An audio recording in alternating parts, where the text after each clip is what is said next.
nation of immigrants, and I think we have this very unique positioning as the melting pot of culture and diversity. Singaporeans have made significant strides on the global stage. Unilever's global lead for Lifebuoy, Poh Khim Yin, unveils the extraordinary qualities that make Singaporeans global leaders, from cultural fluency to an insatiable curiosity. I would say to a certain extent culturally fluent, and this becomes, I think, the currency that the Singaporeans can actually use to play in this global arena. Hello everyone, my name is Poh Khim Yin, but everyone calls me Kim. I've started my career journey actually in Singapore after my accountancy graduate degree, but I've actually chosen to venture somewhere else to do sales and marketing. That's how I started my role in international sales, and I moved to Unilever about 18 years ago, and took a variety of roles, spanning from local roles in China all the way to now leading global Lifebuoy based on Singapore.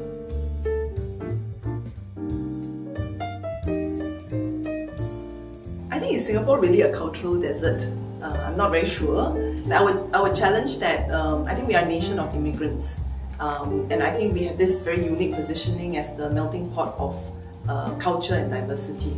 And I think since young, all of us has been taught to sort of embrace this cultural diversity.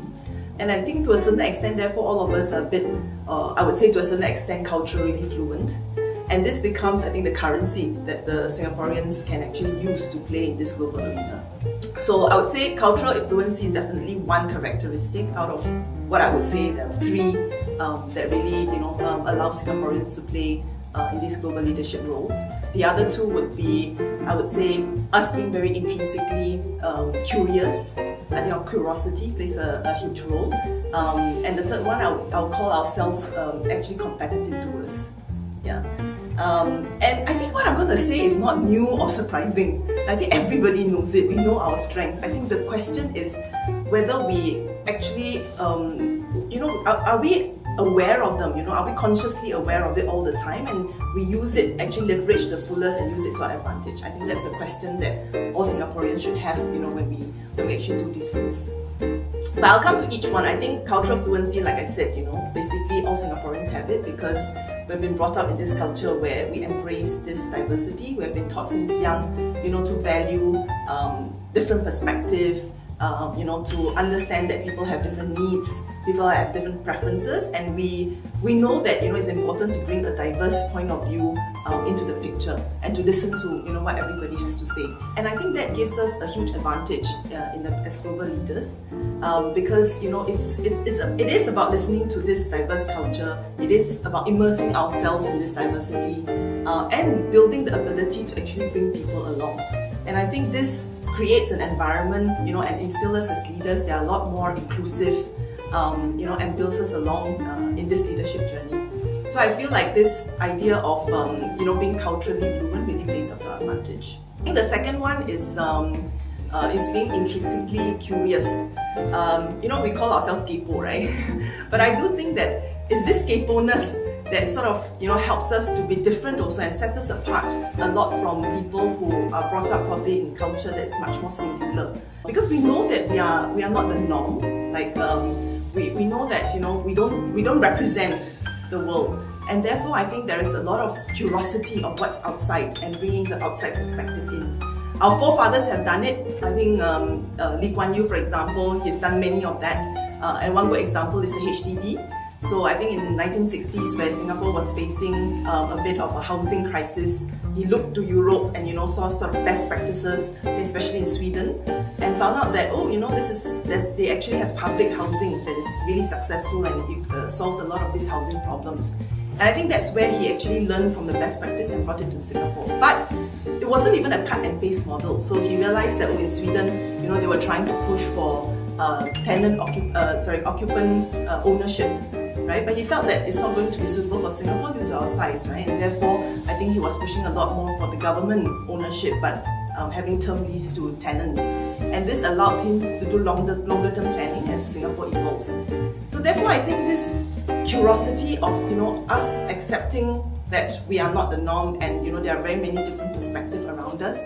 It gives us it teaches us how to ask why all the time. And it's very important in these global jobs, right? So when I do my global marketing role, I'm always asking why. Like, why is it that in India we sell this 10 US cents of soap, and 60% of our business is in this 10-cent soap? Yeah, and why people buy them? Or why is it that people who can afford to buy soap and to use a soap don't use soap when they shower? Yeah, so this digging deeper and understanding a lot into asking why and being curious, I think helps us to find solutions, help us to think deeper, and to listen to perspective also before we conclude and come up with answers.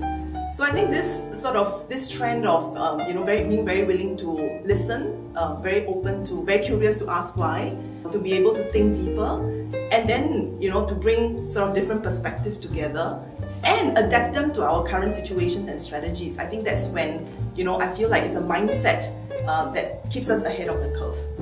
I think the third one is being a competitive doer with a humble heart. I feel like Singaporeans, our education system always teaches us to strive for the best, to excel.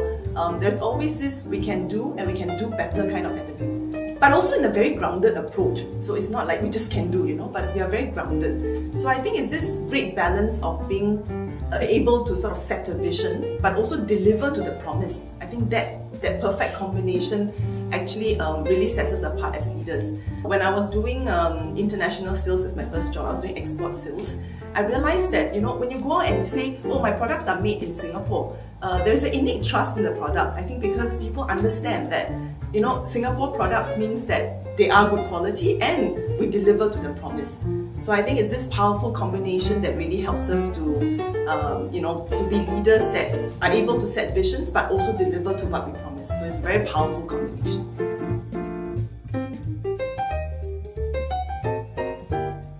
I have a HR consultancy friend who I spoke to, and he has done a lot of interviews with very successful Singaporean leaders.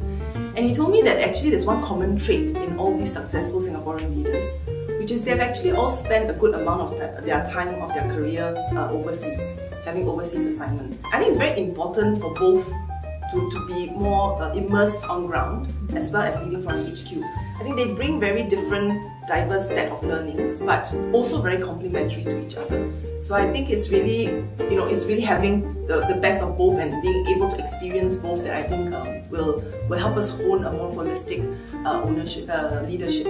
So, for example, when I first went to China, my first role, I think I was really thrown head first into a very different culture. So it was really there. I was there to really learn how to immerse myself, to adapt and to thrive in very unfamiliar sort of environment. So I was really learning how to tread in unfamiliar waters. And I think it's something that Singaporeans are not very good at. Because we have been brought up in an environment that's very safe, we are very protected, everything has a system, everything has rules, has very set rules. We never learn how to navigate. I think it's sort of given to us on a platter and we just do it, right? In my memory, even in the 2000s, if you were to open up a new bank account, you just go to the bank, you bring your IC, and then being physically there, you sign all the documents, your bank account will be done in a couple of, I would say, within an hour. But I remember when I went to China first and I first set up my bank account, I actually had to go back 3 times. I think the first time I forgot a document, the second time there was some missing information, the third time there wasn't a stamp missing, and I realized that there are things that you learn when you are immersed culturally in an environment that you can't learn when you're sitting outside of Singapore, even if you know it. So this concept of 1C, which is very cliche, like everybody knows you need 1C in certain ways to do business in China. But I think you don't understand it and you don't really comprehend it until you experience it for yourself, right? So this account opening experience, like the second time when I had to open some account, it taught me somehow that, okay, this time I better ask people around, I better ask friends of friends whether there's a shorter queue, is there a branch that I can go to that, is different, are my documents all, ensure that all my documents are ready before I go. And I think there is a bit of this 1C and networking that makes us, be able to do things differently and to adapt it and to do things faster. So I think having this experience of being immersed on ground teaches a lot about, I think, resilience and teaching you how to be more resourceful. I think it instilled, at least my learning has been, it taught me to be a lot more tenacious. It taught me how to be acutely culturally aware, because we know that we need to adapt our approach and our style to be able to thrive in the environment. So I think for me it's like, a crash course in what I call cultural intelligence. Like, you really need to get it fast and, be able to adapt yourself. And it's very different from, I think when you lead from a central HQ, because in a central HQ, I think it's being inside a very cultural, multicultural, a diverse team set, right? And there, I think the skills that you hone is very different. It's all about strategic influencing, it's about fostering communication, it's about bridging differences and bring people together and along towards your vision, right?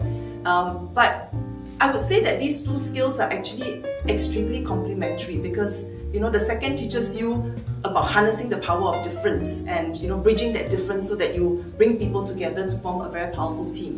But I think you need to be culturally intelligent to be able to do that. So for me, it's not an or, it's an and, where you need to be culturally intelligent so that you can actually bring a very diverse team of people together and become an effective and efficient leader.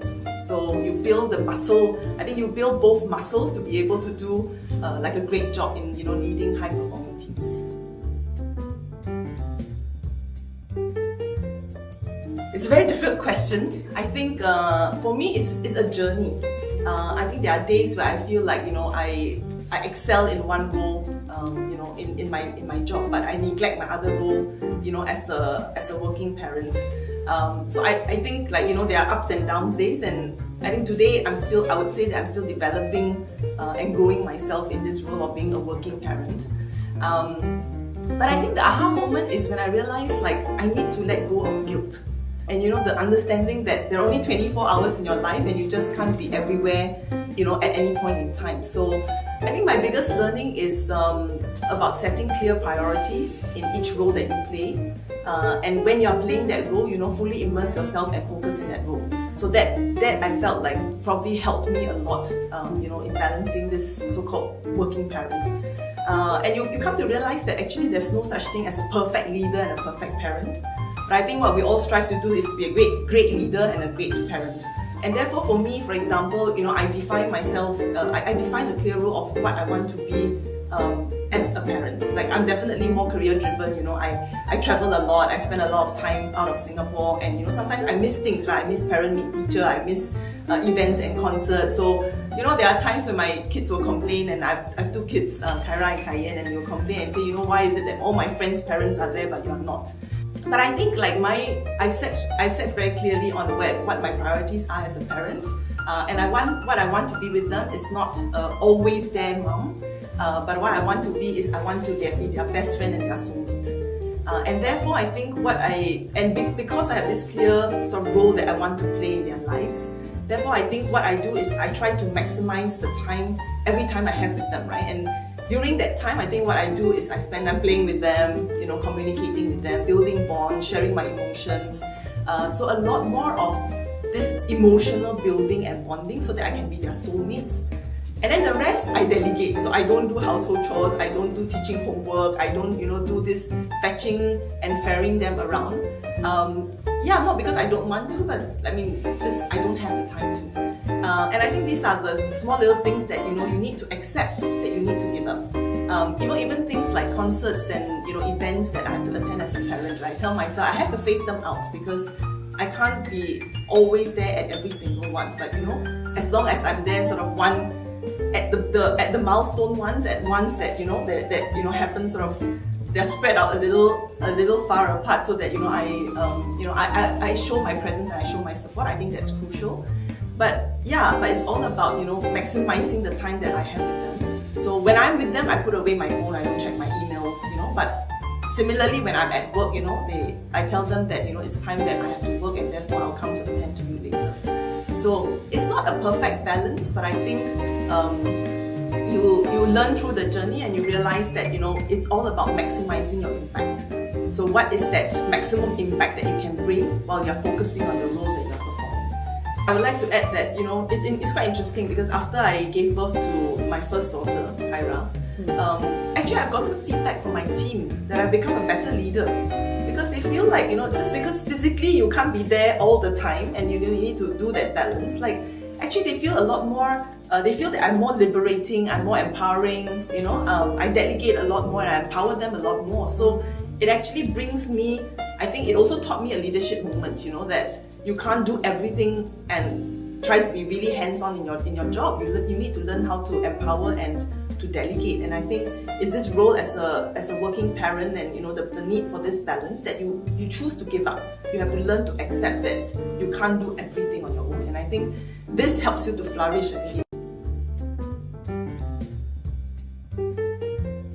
I think the trick to learn is definitely what I would say is to craft and embrace your narrative.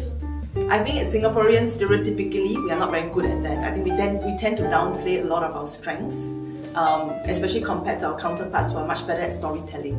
But I think powerful communication is a superpower. The ability to craft your narrative and tell people what you stand for. What are your qualities? What are you good at? What's your purpose? What are your unique point of view and your experiences? I think when you're proud to share them, it becomes qualities that you possess, and many a times, that quality that other people have to learn from us as well. So, be proud of it, be confident about it. We can be very humble and grounded, but we need to ensure that we are proud of, the knowledge that we have and the positive qualities that we possess. The thing is that as Singaporeans, we tend to, we tend to be a bit shy, and I see a lot less in the younger generation. I see them as a lot more being proactive, asking questions, not asking for the permission to lead, which is a great thing. But I think in bigger arenas, we still tend to duck our head and say, okay, let's not try to be gay kiang, right? Not to be too smart and don't answer questions we are not being asked. But I think what we all need to realize is that actually sometimes putting our hands up to lead or to ask questions is a sign of positive personal mastery. So it shows how you are bringing yourself, into work or into the role that you play. So I think that's very important. So I think I'll leave with my favorite quote, which is, I really believe that it's your attitude, not your aptitude, that defines your altitude. So yeah, so we just need to be all consciously aware and bring the attitude and our whole selves in.